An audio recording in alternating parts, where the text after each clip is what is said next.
It's Wednesday, which means it's a good day to make fun of the Cleveland Browns as we're on Shedeur Sanders watch, Stefanski getting fired watch, Dillon Gabriel throwing hospital balls watch, and the Cleveland Browns are doing it again in the media. More Shedeur Sanders news that you're probably not going to like. But before we dig in, you need to click that subscribe button right now. We're on the side quest right now. I talk fantasy football. I talk training camp, minicamp, OTA practices all year long. And then I do a few side quests throughout the year. The Cleveland Browns won it this year because this is a comedic value of sadness right here with the Browns as they're mismanaging these quarterbacks. Click that button. Stop missing out because we got some laughs on the way. But what we're pointing out today is Shedeur Sanders at practice is not getting reps at all. 0% with the ones. No, I mean, with a young quarterback with Dillon starting, you want to make sure he gets a lot of the reps. Different when you have a veteran like Joe, I would tell you. But still getting reps in a bunch of periods. The funny thing about this, we got reports that he's cashing out in practice, that he's looking good, and he's still looking good since rookie camp. In practice, Shedeur Sanders has been making a ton of progress. He looks really good. I've been saying this over and over again. If you put Shedeur and Dillon Gabriel side by side or one after the other in a 7-on-7 red zone drill, I think that Shedeur would probably win that drill much of the time. Or if you put them up against each other in a pockets drill where you're throwing the ball into the little pockets in the net, I think Shedeur would win that a lot of the time. But there are so many other things that you have to do. You have to be able to protect yourself. You have to be able to read the defense. You have to be able to call the play, slide the protections, manage the motions, and do all those things. He's coming up the learning curve very, very quickly and very well on all of that. The reviews I'm hearing from inside the building are really, really good on Shedeur's progress right now. But I think they still want to give Dillon some time. Now, he's got to make some points out there. He's got to produce and generate some touchdown passes.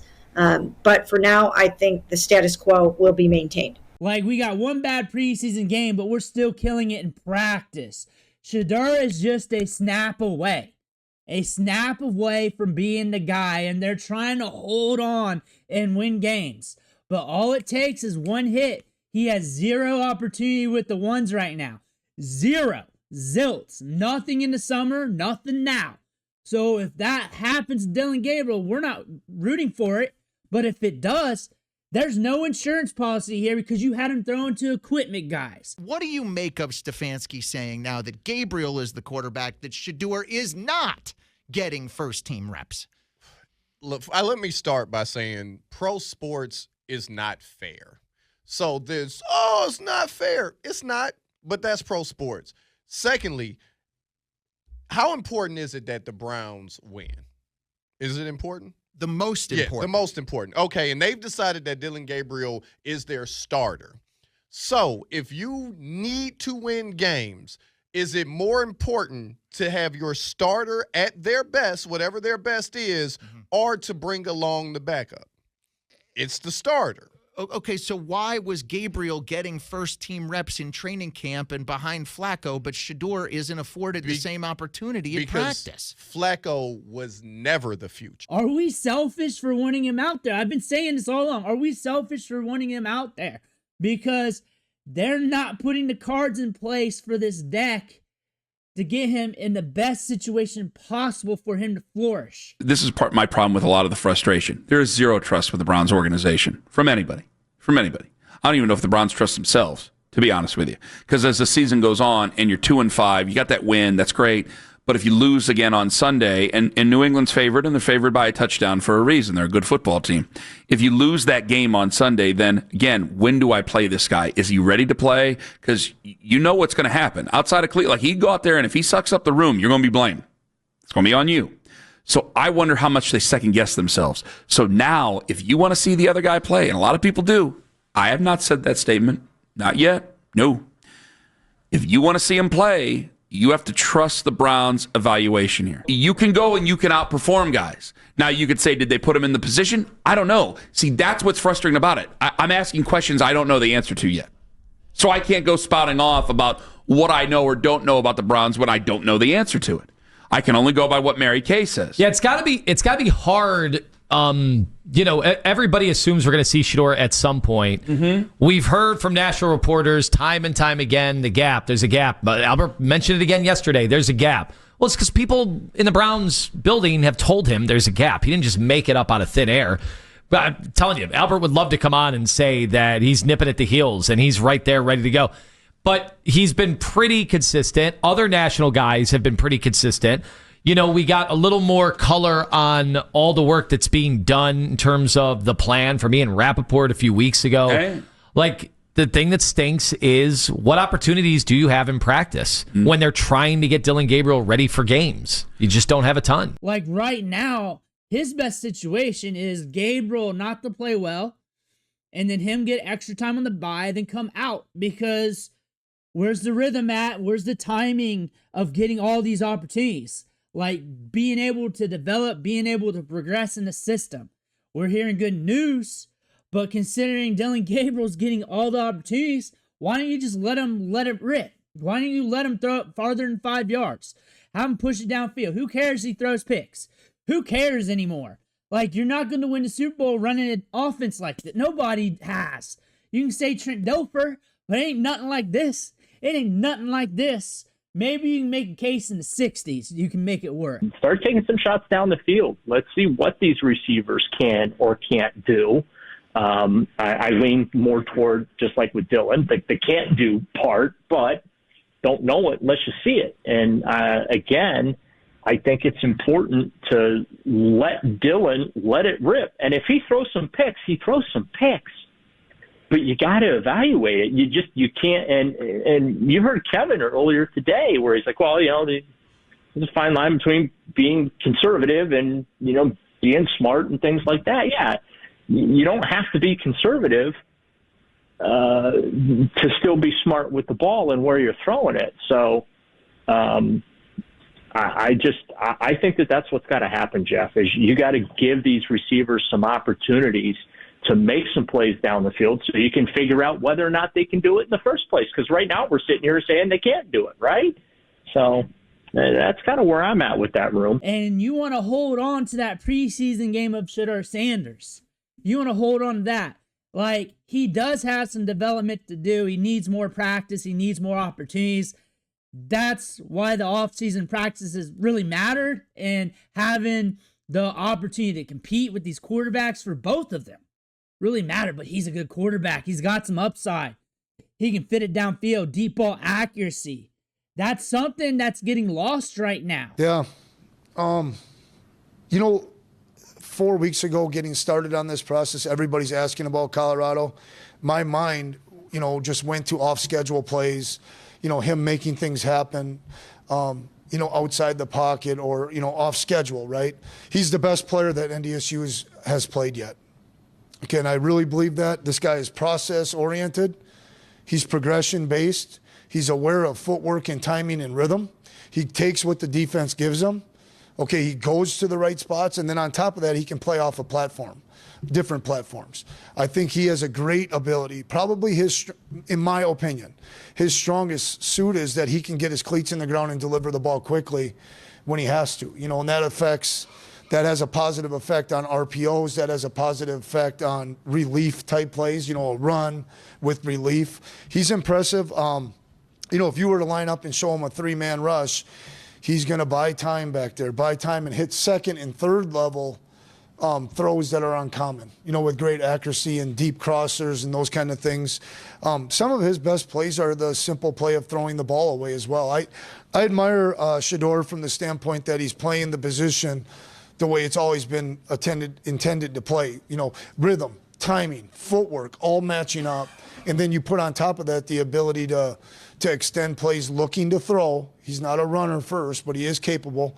But extending plays and keeping his eyes downfield is pretty impressive. It's exciting. I think our fans should be excited and should appreciate that they get to see one of the top, a first-round draft pick at quarterback get to play against the Bison. Is he better in the pocket than you thought then? Once you sit down, right, like I mentioned to Sam, I think we were talking, Pro Football Focus has all these cool different cut-ups, and I was able to pull his best 250 plays. And then you start to really have an appreciation for he's playing the position. There's a lot of guys that are really good, they're really scary, that just are making throws or they beat you with their feet. He is playing the spot. You know, I just several times found myself back in the quarterback coaching chair and like bump, bump, bump, bump, bump, bump, bump. I mean, there's some rhythm there and there's some tempo, and you got to appreciate it. That is something that's not being brought up. Like, Shedeur Sanders has a good command of an offense. He can push it downfield around the red zone. He's about as good as a young prospect comes. Around that red zone area, like fitting it back pylon, pushing it around the sideline, tight windows. That accuracy rate from college isn't joke. That ain't from screens. That's pushing it downfield with a suspect offensive line. And it was starting to get worked out as he was leaving, but still, especially when he got there. But the thing about this, like, everywhere he left, he made the place better. And a lot of people will come out of the woodwork in the media acting like he's been a problem, acting like this and that. And every time we got to debunk it, like him, like, not being around Gabriel yesterday on the sidelines, and then we're like, here's them, like, high-fiving each other or dumb stuff like that.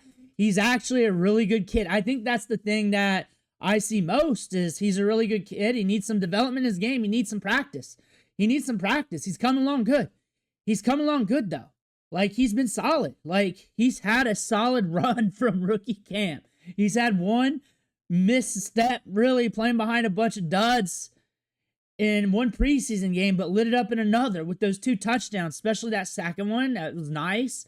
Sliding in the outside the pocket and then flipping it over that one defender with another defender, like, to the left of the wide receiver. We called that on live stream. That was nice.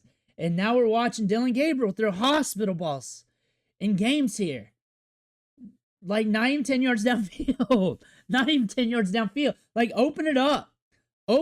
Develop these guys. You guys should have pushed the competition. And that was my main gripe. Because a lot of people's gripe was he wasn't the QB1 to begin with, QB2 to begin with. We took it slow. We came in here and was like, okay, let's see what this coaching staff has to offer here. We'll give you some grace. And then we got midway through OTAs. It was starting to show. Dillon Gabriel, balls batted down, throwing some picks, some bad practices. Then he'd have a few good ones. And then we get to training camp. He had a run of like 3 or 4 practices where it was like, all right. We know what's going on here. We need to push the pace here. We need some that would have helped both of them. Not just him, but if you're a Dillon Gabriel guy, like, having the competition, having your guy compete in practice against somebody who got it done also in college, who is projected to be drafted higher than him, proving yourself, that iron sharpens iron. I hope you believe that. Iron sharpens iron. That would have had them developed and be more equipped for this scenario. Granted, I don't think they would have thought Pickett and Flacco would be both traded away. I don't think they would have thought that. But again, you have to be developing. You have to. That's part of leadership. That's part of good leadership in any business, in anything, football, business, whatever. It's like you're only as strong as what you have on the back of your depth chart. Because one day, someone's going to call off sick, a couple ankles go out, you know what I'm saying? You're only as strong as you can develop. And that's easier said than done, especially in the league. I watched some clips of the XFL quarterback play, and quarterback play in this league, it's hard to come by. I was watching the old school Vince McMahon, and it just reminded me, like, quarterback play is just hard to come by. Hard. Just imagining what it was like back then. Imagine Vince McMahon owning this team. Oh, Shedeur would be up. Shedeur be up early. I imagine Dana White owning this team. Hey, kid. Shedeur, you did it, kid. You earned it, kid. You know what I'm saying? I don't know. I daydream too much, but that's really how I am. Just being who I am on here. Just that is it. Now you're saying, hey, you only talk Shedeur this and that. I'm going to say this, that if he was pulling the shit Gabriel has, I'd be having jokes too, because that's all I do. Like, if he'd been pulling that Gabriel shit, and just throwing 5-yard outs and hospital balls all day, I'd have jokes too. I've had jokes. The thing is, you got to call a spade here. They should have opened up the competition. They didn't. Now they're in a cesspool right now. They're trying to figure it out, and now they're still not doing it. And we might see Shedeur Sanders this week. They're not giving him opportunities with the ones. He's getting practice. Things are sounding like things are progressing, and things are progressing. You should be ramping it up. We're not staying on the same level of Mario this whole time. We're not doing that. We're not progressing him to get pushed to be all you can be. That's it. He's practicing in other places on his days off. Like, the work's being brought in. He's going to his own coaches and everything else down Baldwin Wallace. He's putting in the work. He's putting in the time, coming in early with Flacco when he was there. Flacco helping him out, mentoring him. He was mentoring Kenny Pickett. Kenny Pickett's had some years in the league. Kenny Pickett and them, you see them side by side talking in some of those clips, and you watch their eyes and how they talk to each other. Shedeur was mentoring Pickett. That's the thing. If anything, you got to give some props to Pickett coming up to a rookie like that. And I don't know if they were, but you could just tell. You could just kind of tell. Like, I can tell, like, they're all working with each other. That's the thing. But Shedeur's going to get his opportunity. It's going to be sooner than later. It could be soon. And hopefully he gets some time. Hopefully he gets that bye week area where he gets a little extra practice since he ain't getting what he needs. He's a play away. He's not getting a series here and there every week. He's not getting that. Like, he's not getting that for the field. Like, he's not getting a series. That's all I'm wondering. Like, why ain't you getting that series? Like, can you make practice a little longer? Can you make practice a little longer? Like, you were in training camp, and it's like boom, boom, boom. It's done. Like, what? You know you're not in it to win Super Bowl right now. You know you need, like, some other pieces to come along here, right? Like, right? Like, practice, really, in some of these training camp practices here. Like, remember, I was watching the play-by-play from the beat writers come back here instantly, feeding it to you guys. And it was boom, boom, boom. And it's like, what? It's already over? It's already over? Waiting an hour, no Shedeur. Last couple minutes, oh, here's some tweets, boom, boom. That's it. And then I got to break the news to you guys, telling you it's a bad practice, but his completion rate was great. But to me, it was a bad practice because he wasn't out there on the field. And that was worrisome because of this. But also, things are looking good for him in practice because he's been killing it. Mary Kay dropped 2 bombs recently and last week. He's been killing it in practice. Let me know what you think in the comments below. I want to hear about that. Make sure you hit that subscribe button on the way out. Thank you for watching. Catch you on the next video.